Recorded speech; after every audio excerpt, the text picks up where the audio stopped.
Good afternoon.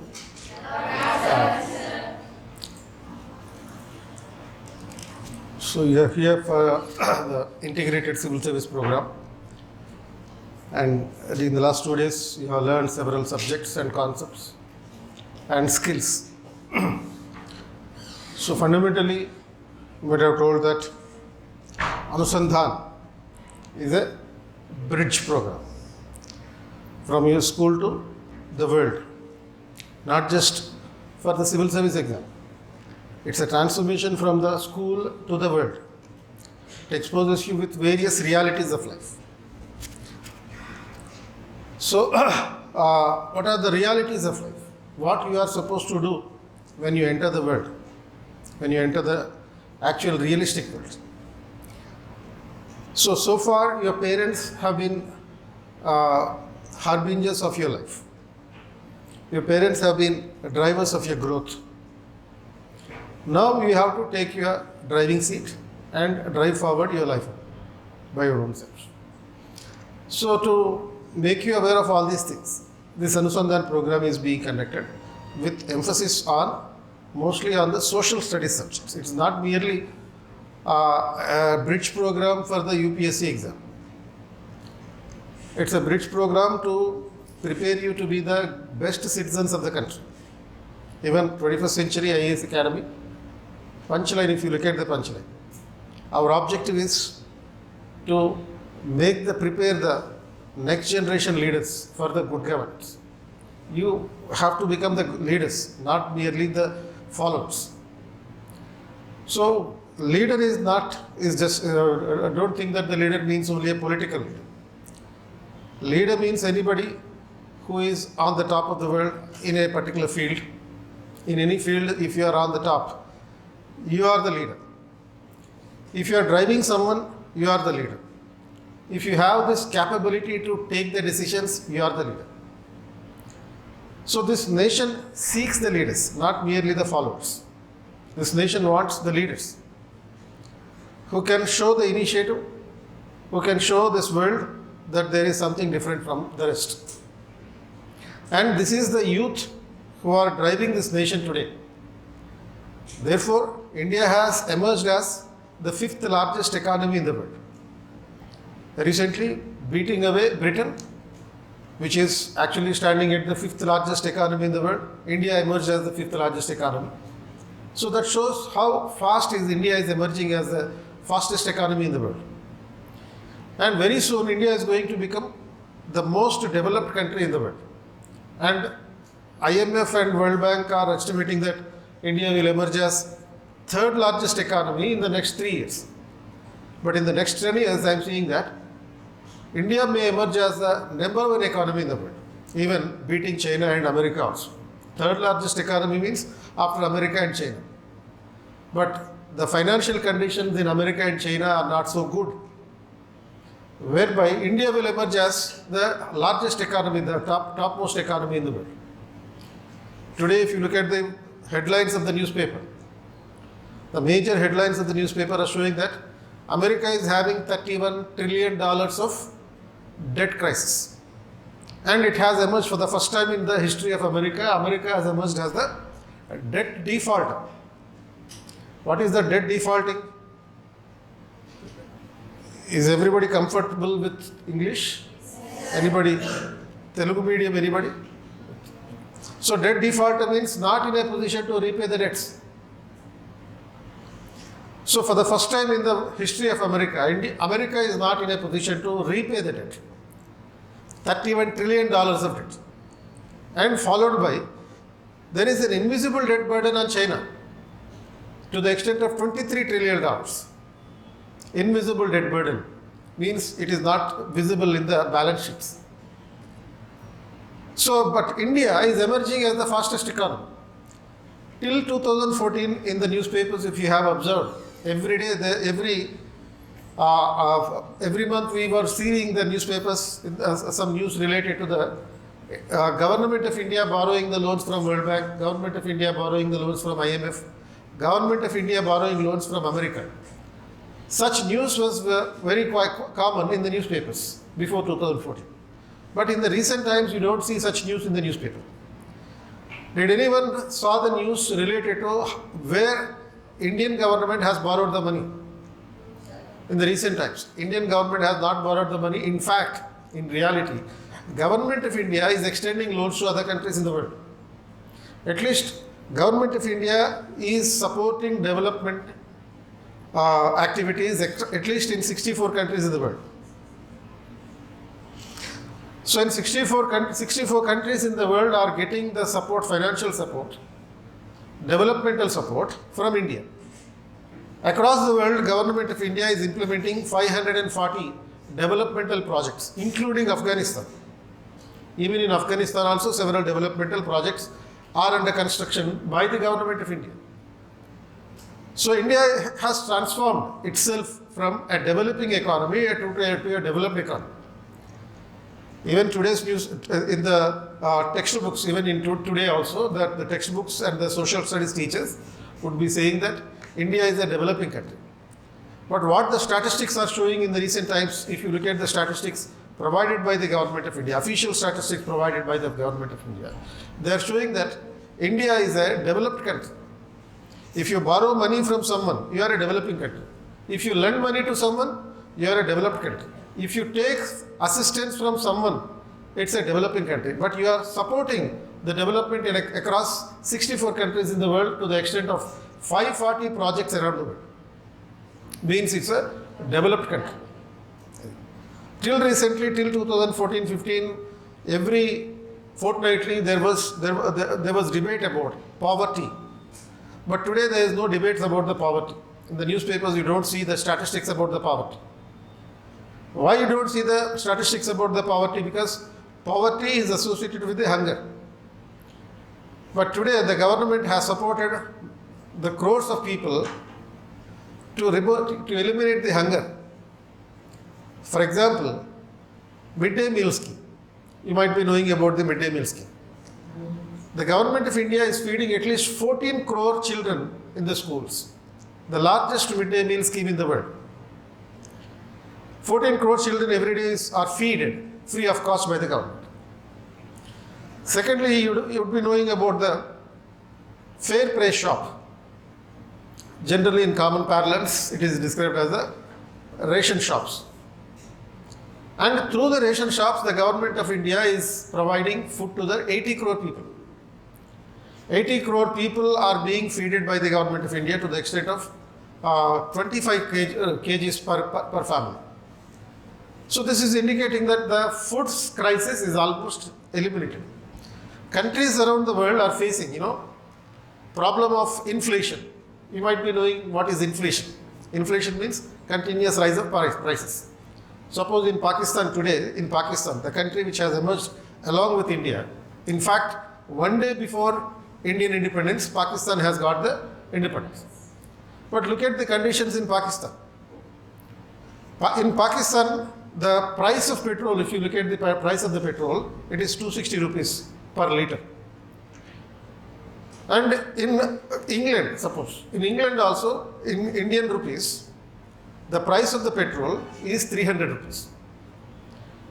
Around the world, on average, the inflation rate is between 10% to 40%.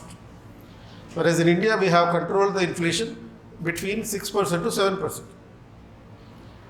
And so far, we were hearing the news about importing the petroleum, oil and petroleum gases. But today, we are the largest petroleum exporting country to the European Union. Does anybody know it? European Union means those 22 countries in the Europe. For those 22 countries in the European Union, we are exporting the petrol. We are exporting the oil. How we are exporting the oil? We have transformed from oil importing country to oil exporting country. How it has happened? Because we have utilized the opportunities today. We are using the opportunities. Even in the crisis also we are seeing the opportunity. What is the crisis? The Russian-Ukraine war is a crisis for the rest of the world. But we are taking it as an opportunity. We have taken the opportunity and we are importing oil from Russia, where every other country in the world is prohibiting Russian oil. India is importing the oil from Russia, and that crude oil imported from Russia is being re-exported to European Union. Thus we have transformed from oil importing country to oil exporting countries. And during the pandemic also. Pandemic was a crisis for every other country. But for India it's an opportunity. It was an opportunity to replace several things and to reform several things. And for at least 90 countries in the world, we have provided the vaccines free of cost. For 90 countries in the world. And for 150 countries, we have exported the vaccines. Out of the 150 countries, for 90 countries, we have provided free vaccines. And during this period only, till 2020, before the pandemic, India was the largest importer of the pharmaceutical inputs.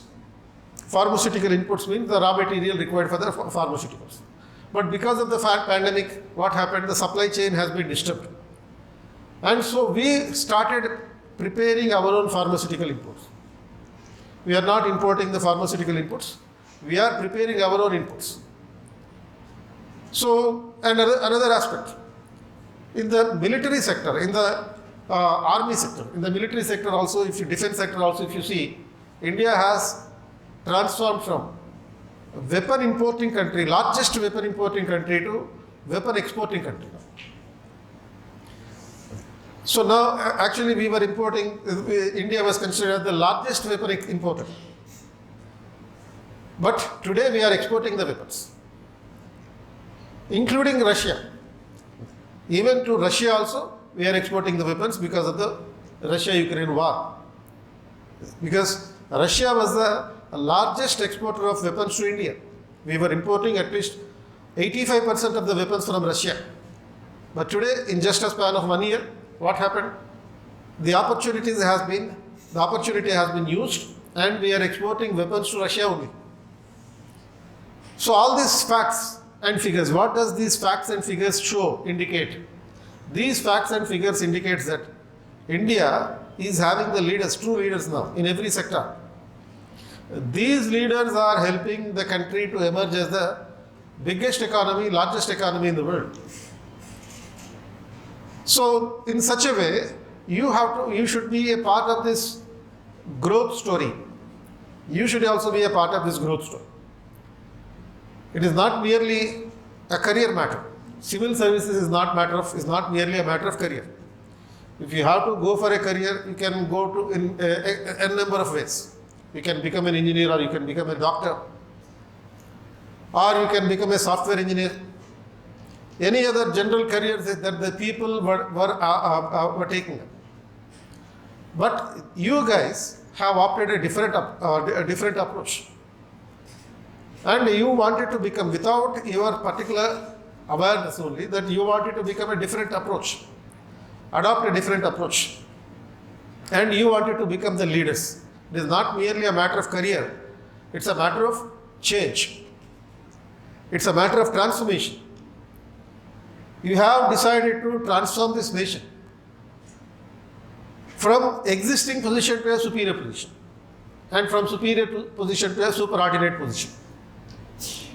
So that is the kind of opportunity that the UPSC is giving you through the civil service exam. By this time, during this 3 days period, you would be knowing about the fundamental structure of the examination. There is the prelims, mains and personality test, generally called as the interview. Interview, general public says it is an interview. But UPSC says it is a personality test. It is not merely asking the questions and getting the answers. It is overall test of the personality of the candidate, to see whether the candidate is suitable to the civil service as a career matter. Because civil service, as a civil servant, what would you do? What is civil service? And as a civil servant, what would you do? Civil service is serving the citizens. And as a civil servant, what would you do? Your job is to serve the people, that's all. And there are various specializations within the civil service. And all these specializations are based on the generalist approach. One is IAS and another is IPS. And if you are appearing for the civil service exam, you are not merely appearing only for the IAS or IPS. You are appearing for 19 types of services. There are 19 services apart from IAS and IPS. There are central services also. All India services, and there are central services. The central services like Indian Revenue Service, Indian Postal Service. Right. So for all these 19 services you are appearing. And in various fields you will be working. So suppose if you are an engineer, your life will be only in the engineering sector. But in the civil services, in a span of 38 years of career, you will be having 38 years of career. Suppose if you crack the civil service in the first attempt, as soon as your graduation is over, because the minimum age to appear for the civil service is 21. So by the time you are 22, because the examination cycle will be 1 year, so by the time you are 22, you will be into the civil service. And when you entered the civil service at the age of 22, meaning you will be having a career of 38 years, because retirement age is 6 years. And during this 38 years of service, how many departments and what type of departments you will be experiencing?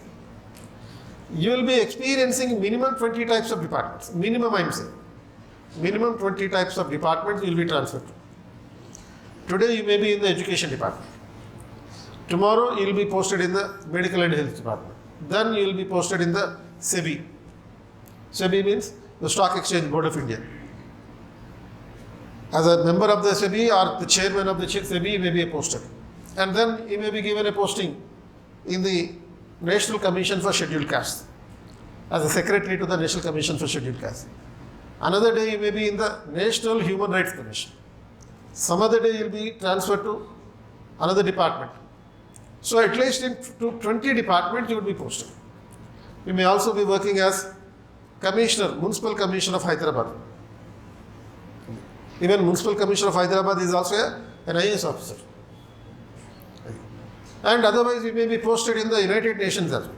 Not only Indian Foreign Service people will be posted in the United Nations, even IAS officers may be posted in the United Nations.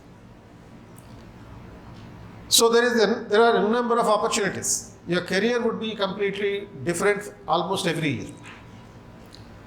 So that is the object, that should be the objective when you are appearing for the exam. Meaning you are not a specialist in any particular area, you will be a generalist. A generalist is the one who is a specialist in administration, but not in any particular department. And what is that administration means? Administration means ability to take the decisions, ability to lead the people, ability to communicate the things. So these are the things that were taught during these 3 days of the Anusandhan program. Decision making skills, communication skills. Communication is not merely English language. Communication means ability to convey your opinion to others and making them accept your opinion with convincing capacity. So that is the communication skill. Whatever the idea is there in your mind, that should be properly convinced to be adopted and understood by the people. So because you are going to work in the rural areas. In the rural areas, if you are posted, your first posting will be you will be assistant collector. After assistant collector, you will be posted as sub collector, then joint collector, then collector, district collector. So district means the entire district is a rural area. And you are dealing with the people in the rural areas who are probably less educated, less literate also. Comparatively, literacy is very good. According to the 2011 population census, more than 70% of the people in the country are literate. And 2021 census are not conducted. So, by this time, the more number of people would have got more well literate. But they should be communicated about various benefits that the government is providing. Suppose, did anybody heard about Stand Up India program, Startup India program? The Startup India program is a program of the central government which is related to making the youth of this country to start up a business with an innovative idea, for which the government will provide you training, as well as financial support.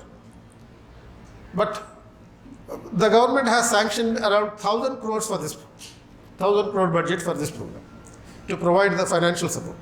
Government itself is an angel investor for the Startup India program. Within the Startup India program, there is another program called Stand Up India program.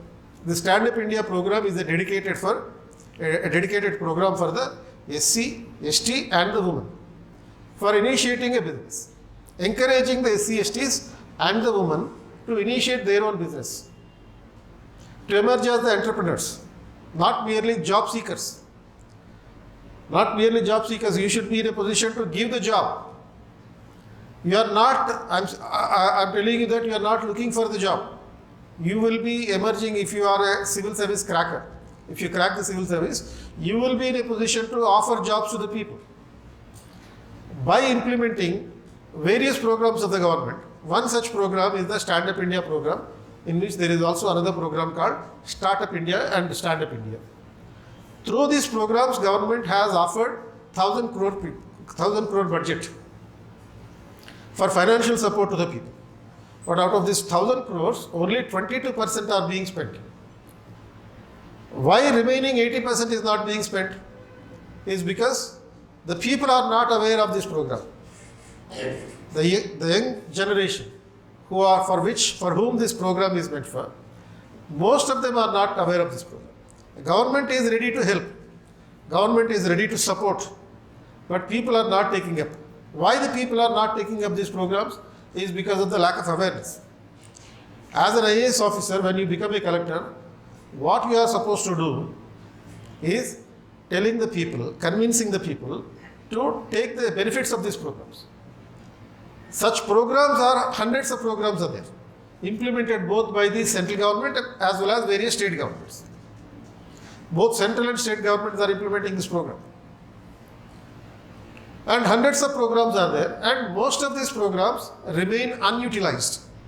Why they remain unutilized is because people are not aware of these programs, existence of these programs.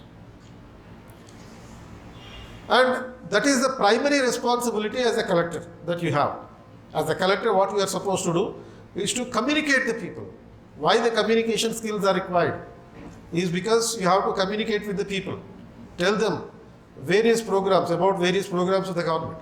Convince them to take the advantage of these programs. Suppose during this COVID-19 period, government has implemented vaccination scheme. And initially the government said that it is the government will be charging for it. But however, later on it was provided free of cost. And in several tribal areas, people are not ready to take the vaccines. Why the people in the tribal areas are not ready to take the vaccines? Because according to the tribal cultures, tribal traditions, they will not accept anything which is not there within their jurisdiction, within the natural jurisdiction of their region. So what the government has done, when the tribals are rejecting to accept the vaccines, then the government has one of the collectors in the country, in one of the districts in Nagaland, one of the collectors, what he did was, he contacted the tribal leader. Because what the tribal people will do, they just follow whatever their tribal leader, who is considered to be a godman for them, whatever he says, they will blindly follow it. So what the collector has done, the collector has convinced the tribal leader to make the people to accept the vaccines. Then this tribal leader has addressed these people and saying that these vaccines were sent by the goddess herself, the mother goddess herself. Every tribal community will have a mother goddess, and the tribal leader has convinced them that these vaccines were sent by the mother goddess. Then they believed him and they have accepted the vaccines. So this is where, as a district collector, what he done, he did not do anything beyond the culture of the people. He followed the culture of the people. According to the traditions of the people, he communicated whatever he wanted to communicate, and he convinced the people the programs to be implemented by the government. So that is how, as a collector, you are facing the world. You are going to face the world, as I told you in the beginning. The world is full of realities. World is not as we have seen till your 10th class. So there will be both positives and negatives, and you have to balance both. So generally we say such certain beliefs as blind beliefs. Even you have to accept certain blind beliefs. So because this collector in this Nagaland state has accepted this blind belief of the people, he could able to convince the people to accept what the government wanted to do good for them.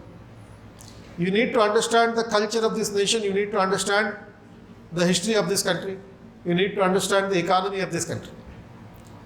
And you have to understand the political and policies of this country. This is the spirit of the entire syllabus of the UPSC. The realistic aspects of the Indian political system. Realistic aspects of the India as a nation. That is the things, that is the core of the syllabus in the UPSC. So therefore, in the UPSC syllabus, as they conceptualize, what are the elements of the syllabus? There is current affairs, history, geography, polity, economy, environment, and general science. This is in the preliminary syllabus. And in the preliminary paper 2, we have the CSAT also, Civil Service Aptitude Test.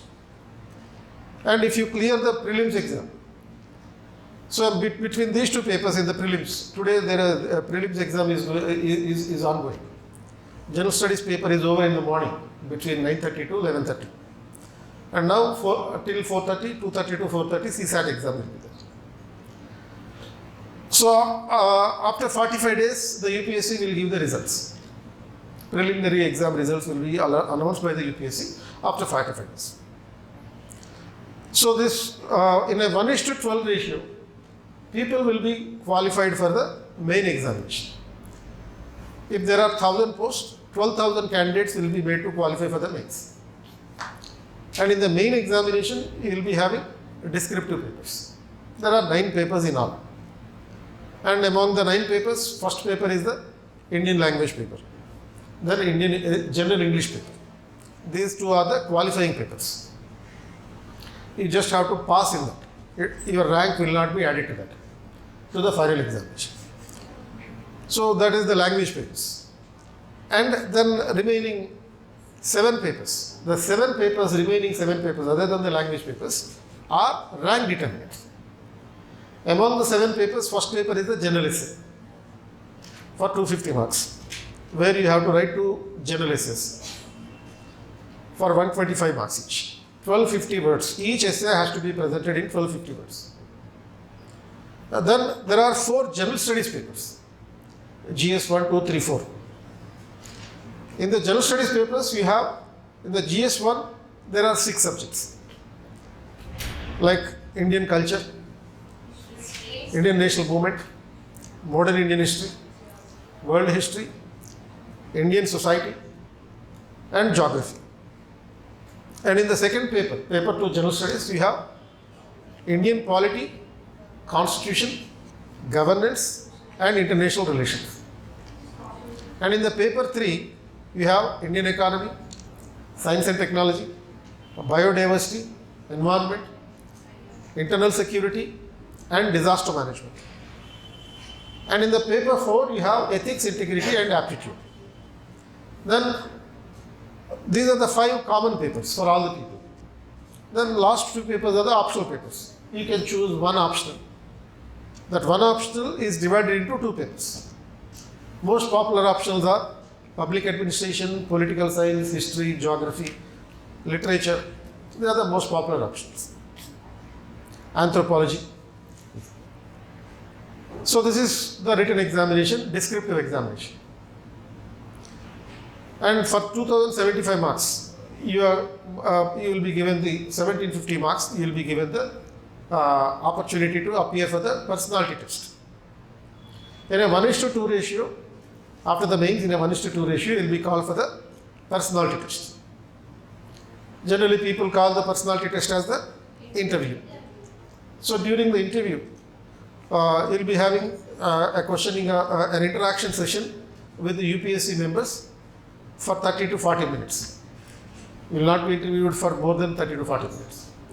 And remember that it is only interaction, not an interrogation. People generally think that interview means interrogation. But this is civil service examination, it is a personality test. You will be made to talk. You will be asked those questions for which you can definitely give the answer. They will not ask you any question for which answer will be no. I don't know. There will not be any question for which you would be saying, I don't know. That means the questions will not be factual oriented. For every question, you would be in a position to answer. So, for the prelims, there is a syllabus. And for the mains also, there is a syllabus. But for the personality test, there is no syllabus. You have to prepare the syllabus and give it to the interview board. How you prepare the syllabus for the personality test? Everybody is having their own syllabus for the personality test. Questions will be asked by them. Syllabus will be given by you. How it is given? Before the interview, you will be given a document called, an application called DEAF. That is, Detailed Application Form, in which you have to write about yourself. Your name, your district, your village, your state, your hobbies, your educational background from 10th class to graduation and post-graduation, or any other things. And if you are engaged in any job, the details about that job, the names of your parents, and the occupation of your parents, and your hobbies, and if you are interested in any sports, the details about the sports. All this personal information will be written in the detailed application form and will be submitted to the board. And the board members will ask you questions from this. Suppose if your name is Srinivas, they would be asking you about Srinivas. Who is Srinivas? Recently there is a book about the significant financial management in Tirupati. Significance of the financial management in Tirupati. The best borrower in this country, first and best borrower in this country is Lord Srinivasa, who borrowed for his marriage. It's a personal loan. And he was repaying this loan every month without any defaulter. So this book has become a popular book in the country, Financial Management in Tirupati and the Significance of Srinivasa, with reference to the large financial approaches. So, if any of the members in the UPSC sees this book, they may be asking about questions about these things. So that is how it is all about yourself. Personality test is all about yourself. Suppose if your hobby happen to be sleeping, because some people will have sleeping as their hobby. Somebody has written walking as a hobby. So why not sleeping as the hobby? And they may be asking you about questions about the sleeping. What is the ideal number of hours that you have to sleep a day? Advantages of sleeping in the afternoon. Advantages of sleeping in the early morning. Advantages of waking up in the early morning.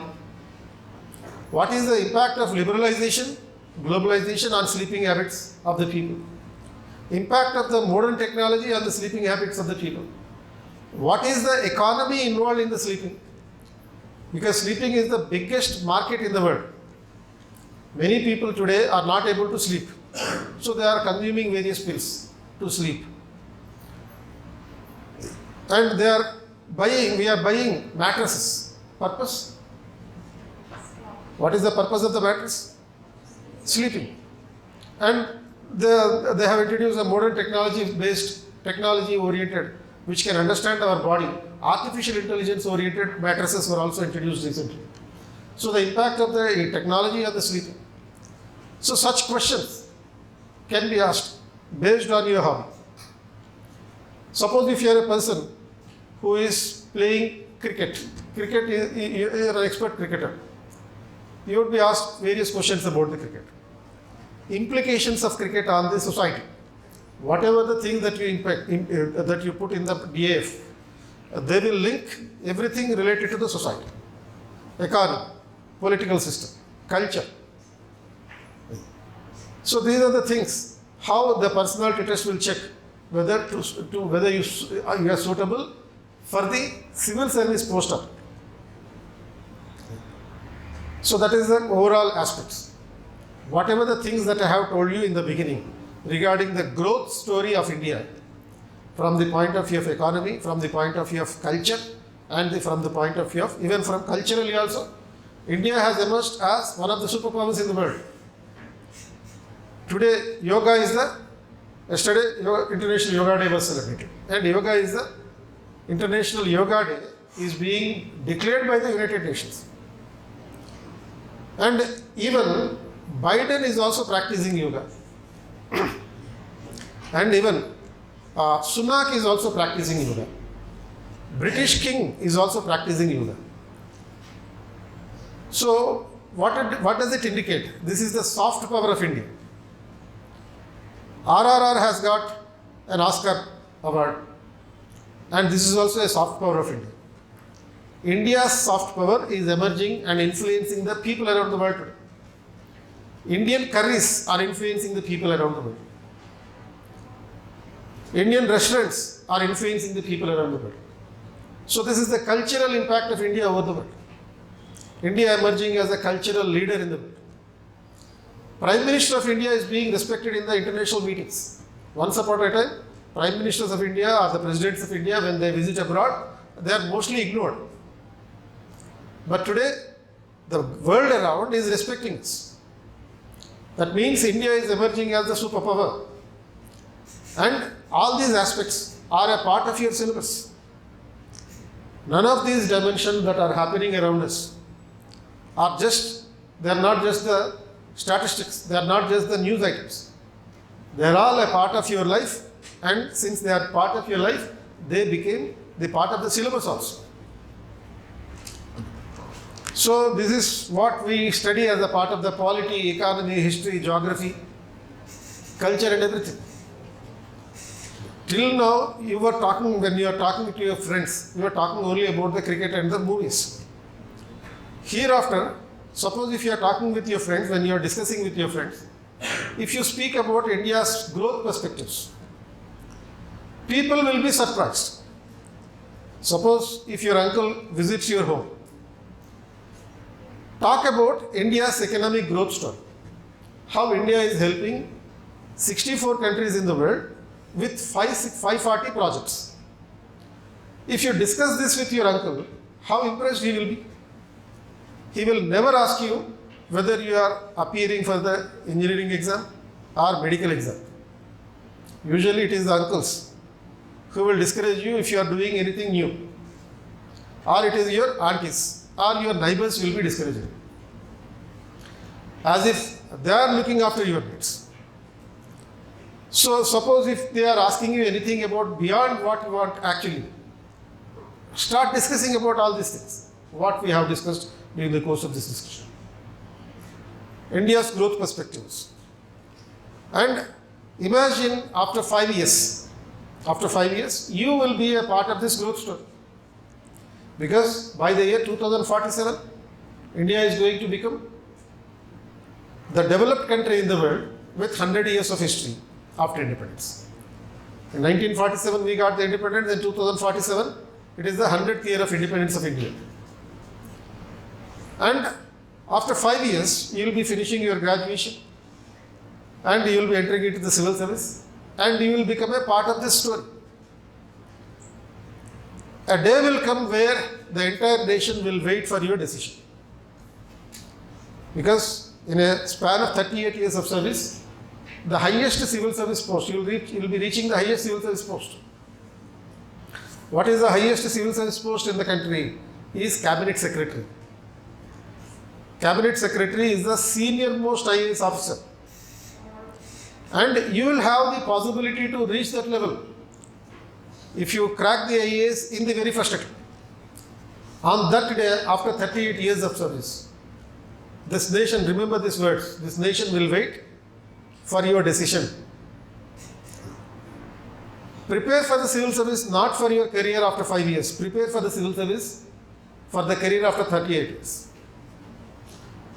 And imagine how we are moving this nation. how you are moving this country forward. Imagine only about that after 30 years, after 35 years. It is not, as I told you in the beginning, it is not merely a career. If you are a doctor, you develop, your career will be changed. If you are a collector, you change the fate of the nation. It is like usually, people would be talking about, if it comes to the matter of patriotism, people will talk about the military, the soldiers. But even civil servant is also like a soldier. The only distinction between a civil servant and a soldier is a soldier is a civil servant in the uniform. A civil servant is a soldier without uniform. Both will be working 24/7. Generally, people think that the working hours of the civil servants is only 10 to 5. But as a civil servant, you will be on duty. You will be reporting on duty 24/7. Suppose if there is a situation like a flood, people will not look for the doctor. People will not look for the engineer. People will be looking for collector and SP of the district. And even before the people expect you to be there, you will appear there. It just appear in maximum 20 minutes at a place of crisis. In maximum 10 minutes to 20 minutes, you will be appear. If it is the SP, the SP has to appear at the crisis situation in just a matter of 7 minutes. So that is the kind of support, that help that you are going to give the people. Civil service is not merely showing the career for yourself, it is also changing the career of your family. It will change the fate of your next 3 generations minimum. Next minimum 3 generations will change their fate. If one person becomes an IAS officer in one family, it is not merely changing the fate of your family, but also the fate of your nation. That is the ultimate thing that you always have to remember. And keeping that in mind, your preparation for the civil services should be modified and moduled. So whatever the things that you have ignored in the 10th class, till 10th class, those subjects becomes the prominent one here. Because till 10th class, 80% of your time you are spending for the maths and science. 10% of your time you are spending for the social studies. Another 10% for the languages. And in maths, you might have get 100 marks. In science, you might have get 99 marks. And in social studies, you might have get 80 marks. Relatively, in which subject you have got maximum marks? Relatively,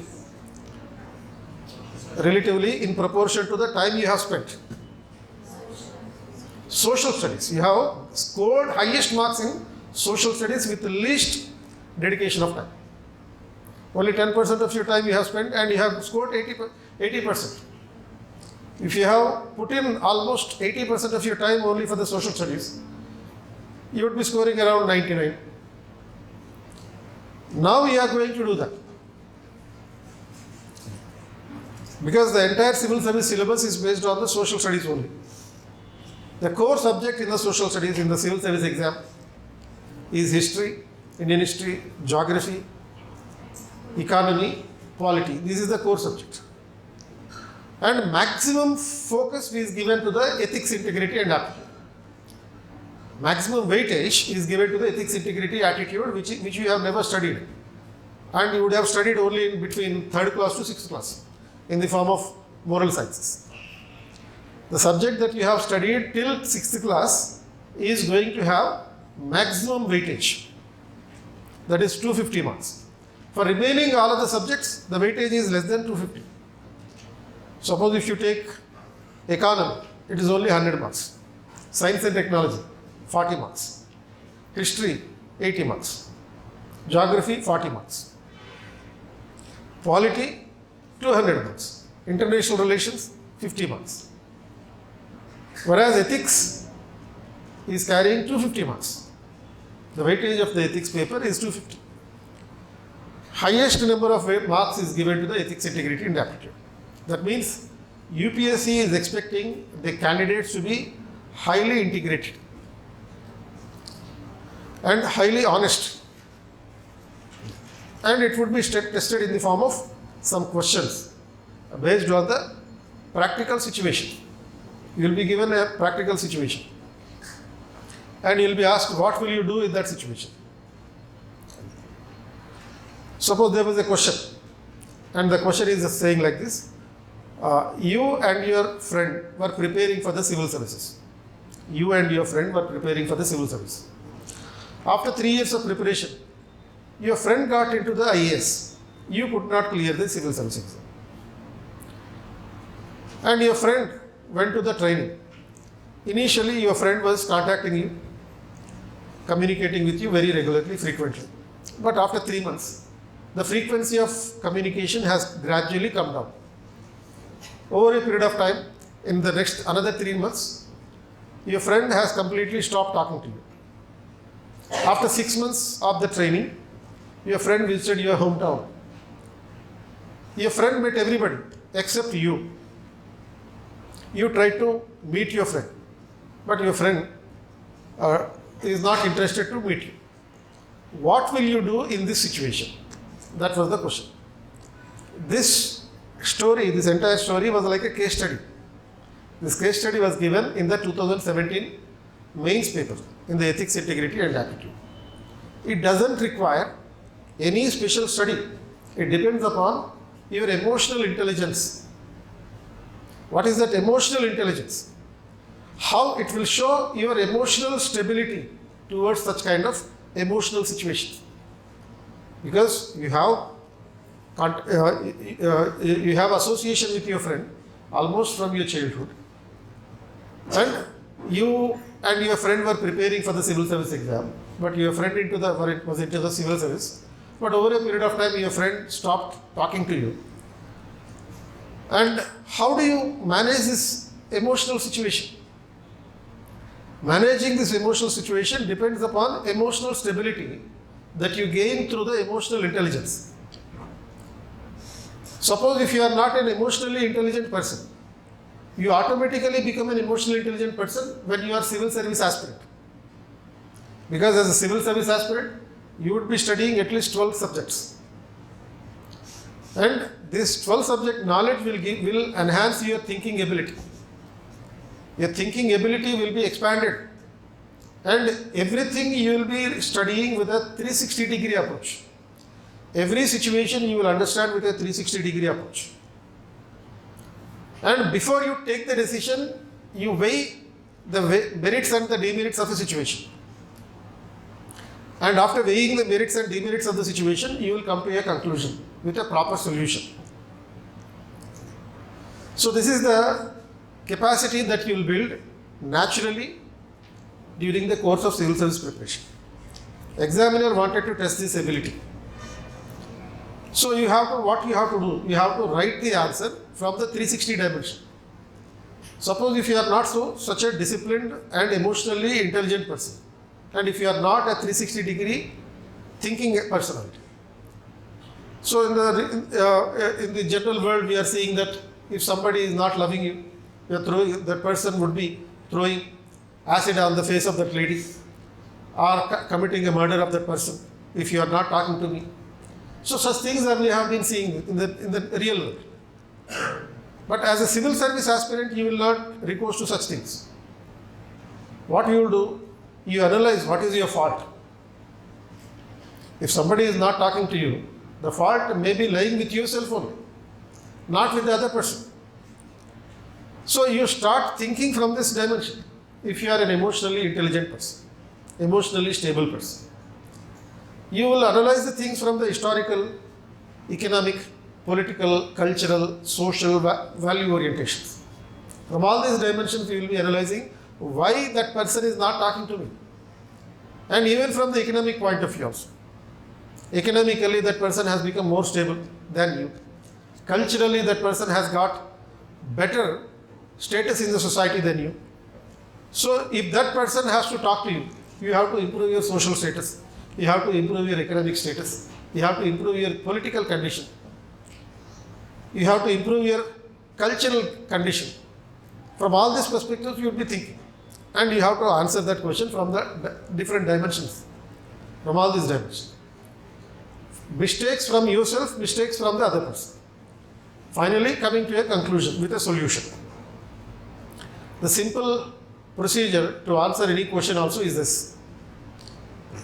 Whatever the question that you have to answer in the civil service exam, from these dimensions only. If anybody has given you to talk on certain things, all of a sudden, suppose you happen to went to a meeting and they have given you a subject to speak on that subject. And remember these dimensions.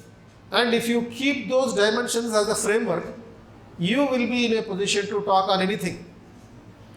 Because today the world is based on the soft skills, not the hard skills. Soft skill is not merely software skills. Soft skill is much more than the software skill. What is the soft skill? Ability to speak eloquently. You are supposed to be a demagogue. What is a demagogue? Demagogue is a person who is having exceptional ability to speak. Is a demagogue. Those demagogical skills are required in the present world. So, whatever the subject that may be given, you should start the analysis of the subject with a historical perspective. Suppose if you are given a topic like artificial intelligence, then you have to start with the historical background first, where the artificial intelligence has begun. Then social implications of the artificial intelligence, economic implications, political implications of the artificial intelligence, governance related implications. So from these dimensions that you need to analyze this concept of artificial intelligence. And you should analyze the merits and demerits of the artificial intelligence. People will be thinking only about the demerits. People are always saying that if the artificial intelligence has been implemented, it will result in loss of employment. This is only half of the story. But remaining half of the story is, suppose 10 lakhs jobs are lost because of the artificial intelligence, 20 lakhs new jobs will be created with reference to the artificial intelligence. So because we are living in the world characterized by destructive technologies. What is this destructive technologies? Right from the ancient civilization, we are transforming through this era of destructive technologies only. There was old Stone Age. Old Stone Age was replaced with New Stone Age. Technology is changed. The New Stone Age is a destructive technology for the Old Stone Age. Then Metallic Age, Iron Age and other metals have dominated the economies.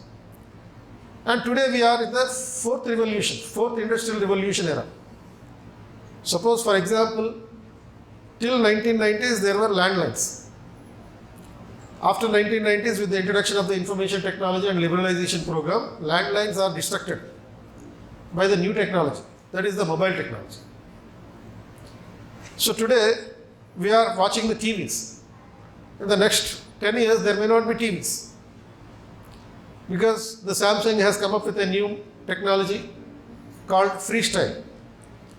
And this freestyle technology is like a kind of box having projection capabilities. And you can see the TV anywhere. You can display the TV on any wall also. Without using the TV, you can watch the TV. So that would be the destructive technology for the existing TV technology. In our childhood, there used to be a television of this size. And gradually the size of the television has reduced to a calendar size. Just hang it on the wall and you can watch the TV. Very thin size. And tomorrow, even calendar does not exist because of this freestyle projector. So technologies are destructive. Every time a new technology is coming up, it is destroying the existing technology and new jobs are created with the new technologies. So what we have to do is we have to adjust, update along with the technology. So from this point of view, you have to analyze the things. Historical, economic, geographical, political, scientific, environmental, moral perspectives. These are the fundamental dimensions through which you can think and talk. This is what the world needs. And you are going to experience this world from this point of view. So in the civil service integrated program, we are making these dimensions in 3 approaches. In a CEC approach. CEC is not civics, economics, commerce. CEC is curricular activity, extracurricular activity, and co-curricular activities. These are the 3 dimensions of the integrated program for the next 5 years. Curricular activity means general intermediate public examination or BA oriented, Osmania University BA oriented academics will be taught along with the civil service coaching. Civil service training would be 70% and academics will be 30%. Then you will be having extracurricular activities. So these extracurricular activities are, that includes your activity other than the studies. Your day at 21st Century IAS would start at 5:30. From 5:30 to 6:30 you would be having the physical exercises every day. Separate PTs are there both in the girls campus as well as in the boys campus. So they will wake you up in the morning at 5 o'clock. You would be ready by 5:30 and you will be in the ground by 5:30. So for 1 to 1 hour there will be exercises, physical exercises. Then you will be coming for the breakfast, then followed by your classes at 9 o'clock. Every day classes will start at 9 o'clock. 9 to 1 and 1 to 2 would be lunch and 2 to 4:30 would be another session of the academics. Then 4:30 to 6:30 you will be having another round of extracurricular activities, that is sports. So because every one of us should play sports. Don't play games with the people, but you have to play the sports. Why should you play the sport? To taste the defeat, not to taste the victory. To taste the defeat. Because in the realistic world, what we see in the beginning itself is the defeat, is the negativity. If you learn the defeat, you can enjoy the victory.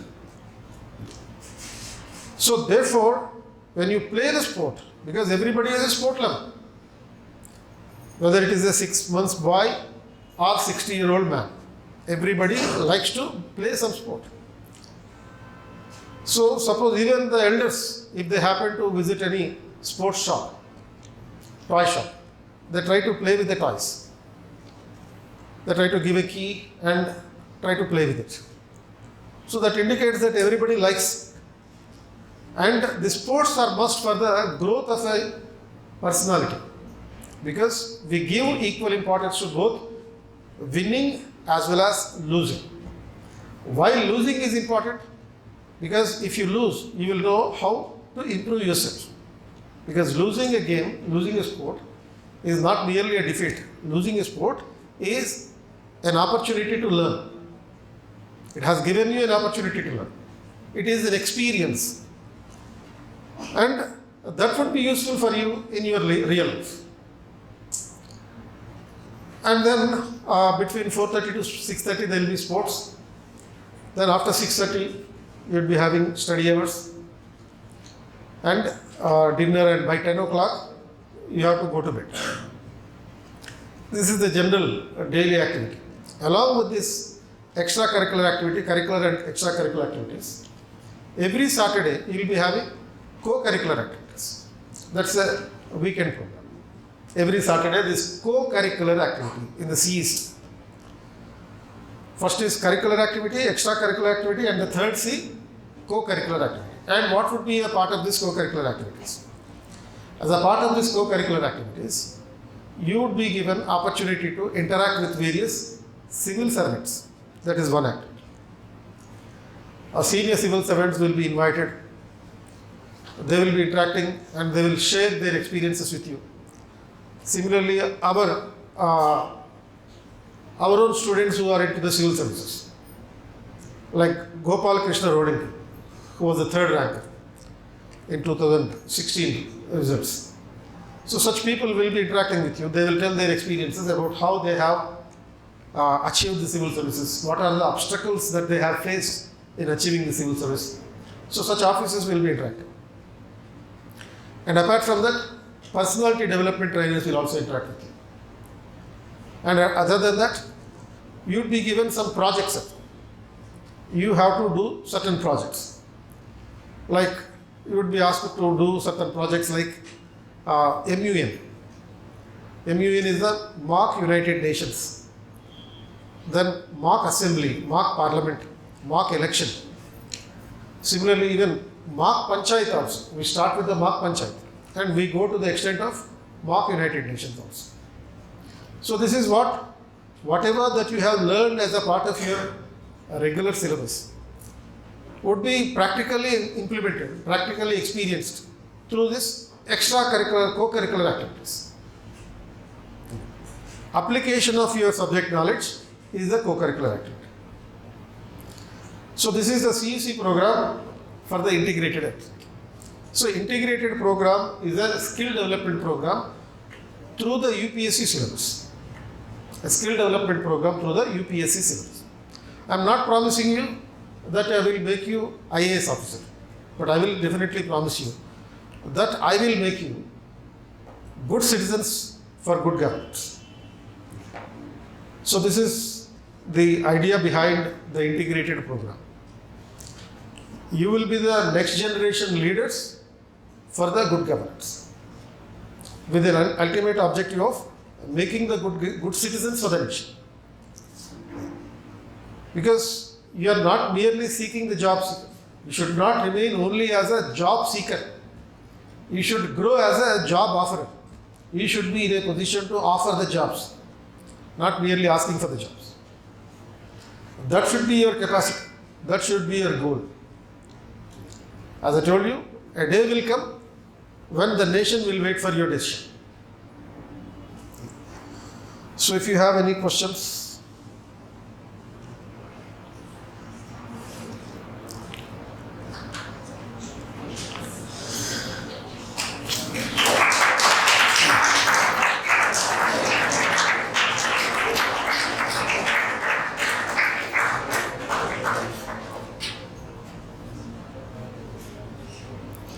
so do you have any questions, any doubts? Right.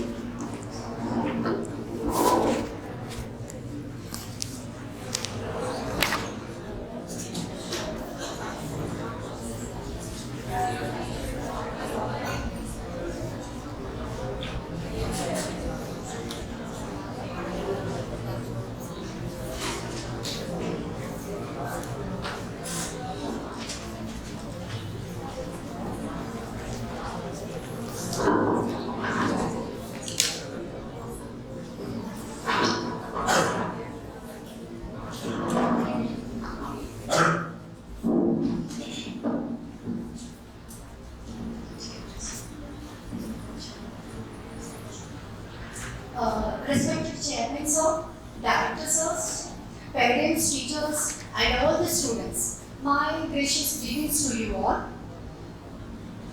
In the morning we have conducted the Anusandhan Knowledge Test to identify the students' reading comprehension and also the general knowledge performance towards the use of lexical glossy and the inferencing strategies. And now at the same time, we acknowledge the talent of students and also the award distribution. So I request Mr. Krishna Pradeep sir to present the award position holders. And please put up your hands.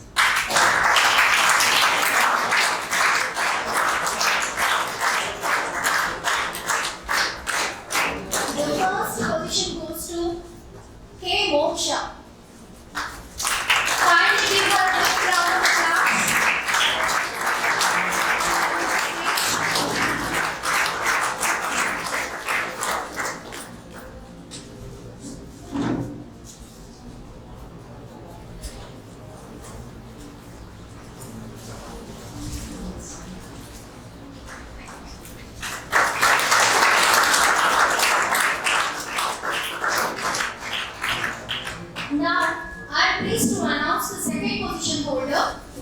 Vennela.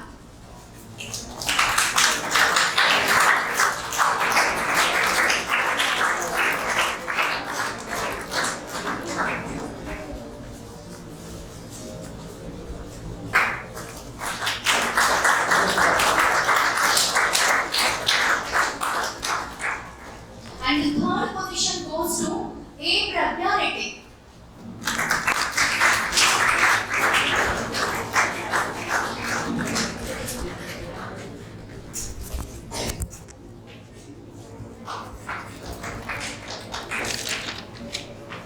Now it is among boys now. First position in boys goes to N. Joshua.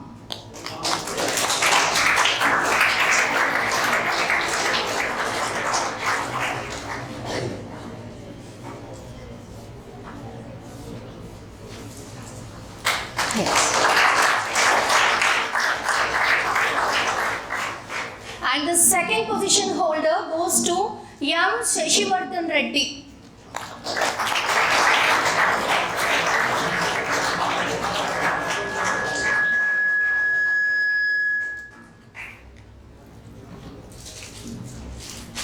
And the third position goes to K. Prashant Gaut.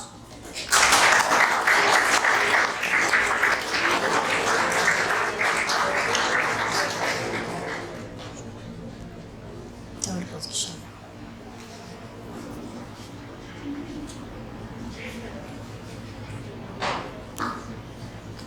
So one more third position among girls, P. Vaishnavi.